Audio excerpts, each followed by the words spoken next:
Sir আপনারা অফিসে আসছেন কি পিন্দে? আমরা অফিসে আসছি কি জন্য মানে?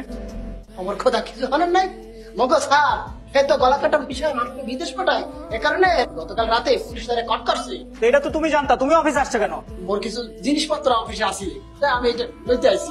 এই যে চাবি, টুক করে অফিসে একটু তালাটা দিয়ে দিয়ে মুই গেলাম। হ্যাঁ, আমার বাসা ভাড়া, আমার দোকানের বাকির কি হইব? এই আমার নিয়ে যান, একা ফেলা যান না।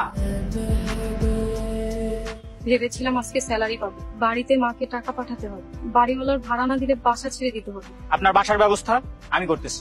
এই মামা, 2টা শসা নিয়ে আসো। বাসার কি যেন ব্যবস্থা করবেন বললেন? একটা বাসা ভাড়া নিয়ে দুজন একসাথে থাকবো, ডাল ভাত যা হয় দুজন একসাথে খাবো। ছি, তো ছিছি করার কি আছে? আমরা দুজন বিয়ে করে একসাথে থাকবো। এই নেন আপনার শসা, আপনার শসা আপনিই খান, আর আমি আপনাকে বিয়েও করতে পারছি না। হ্যাঁ লোটাস বলো। আমি তোমার শর্তে রাজি আছি। কালকে সকাল 10টায় কাজী অফিসে চলে আসো। Okay bye.